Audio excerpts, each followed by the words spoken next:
নমস্কার বন্ধুরা, আমার কুকিং চ্যানেলে সবাইকে স্বাগত। আজ আমরা বানাবো পাউরুটি গোলাপজাম। তো চলুন ভিডিওটি শুরু করা যাক। পাউরুটির গোলাপজাম বানানোর জন্য এখানে আমি 6 পিস পাউরুটি নিয়েছি। এবার পাউরুটির ধারগুলি আমি একটি ছুরির সাহায্যে কেটে নেব।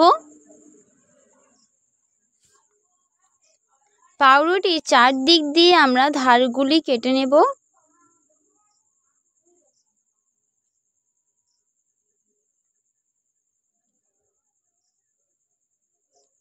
ধারগুলো কাটা হয়ে গেলে এগুলোকে আমরা সাইড করে নেব। এবার আমরা পাউরুটিটাকে প্রায় পিস পিস করে কেটে নেব।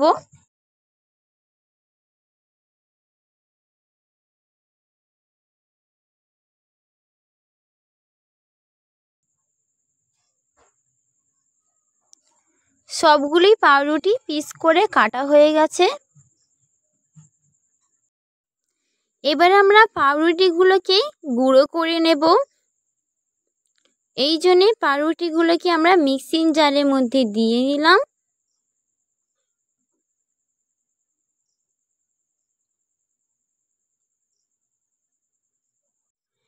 এবার এইগুলোকে আমরা গ্রেট করে নেব।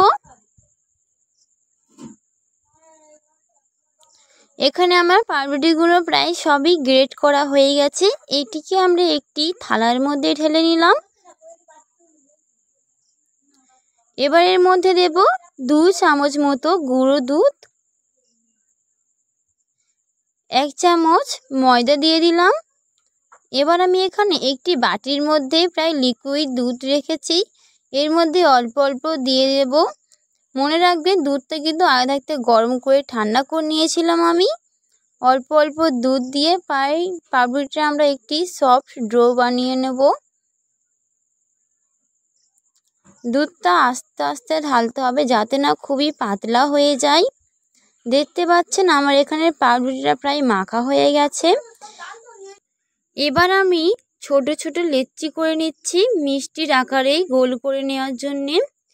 দেখতে পাচ্ছেন এবার আমি হাত দিয়ে গোল করে নিলাম। মিষ্টিটা প্রায় রেডি হয়ে গেছে। দেখবেন মিষ্টি বানানোর সময় যাতে না মিষ্টি গায়ে ফাটলের দাগ রয়ে যায়, এতে করে মিষ্টি ভাজার সময় মিষ্টিটা ফেটে যেতে পারে। মিষ্টিটা ভালো করে মাখতে হবে, তাতে মিষ্টিটা ফেটে যাবে না।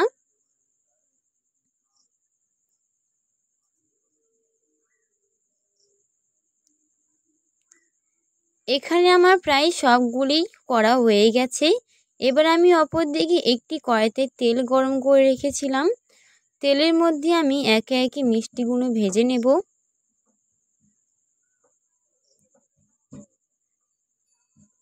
মিষ্টিগুলো কিন্তু হাই ফ্লেমে গরম করে নিতে হবে তেলটা। তারপরে আমরা গ্যাসটাকে লো ফ্লেমে দিয়ে দেব।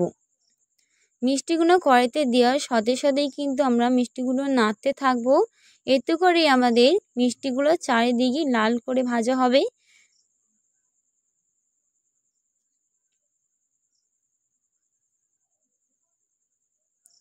দেখতে পাচ্ছেন মিষ্টিগুলো কত সুন্দর লাল হয়ে গেছে। মিষ্টিগুলো লাল করে ভাজা হয়ে গেলে একটি ছাঁকনির সাহায্যে আমরা মিষ্টিগুলো তুলে নেব।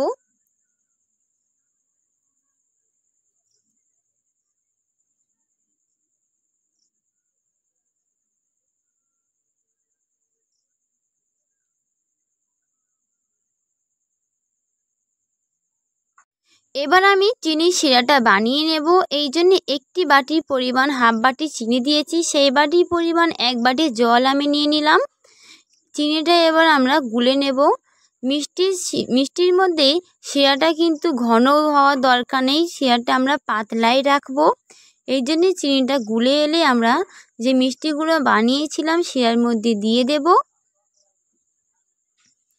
এবার আমরা প্রায় 2 মিনিট মতো শিরার মধ্যে আমি ফুটিয়ে নেব মিষ্টিগুলো। 2 মিনিট ফোটানো হয়ে গেলে প্রায় 2 থেকে 3 ঘন্টা আমি গ্যাসটাকে অফ করে মিষ্টিটা আমি চাপা দিয়ে দিলাম। 2 থেকে 3 ঘন্টা হয়ে গেছে। এবার আমি মিষ্টিগুলো কতটা সফট হয়েছে আপনাদেরকে দেখিয়ে দিচ্ছি। ভিডিওটি ভালো লাগলে লাইক করে দেবেন আর শেয়ার করে দেবেন। কমেন্টে বলতে একদমই ভুলবেন না আমাদের এই ভিডিওটি কেমন লেগেছে।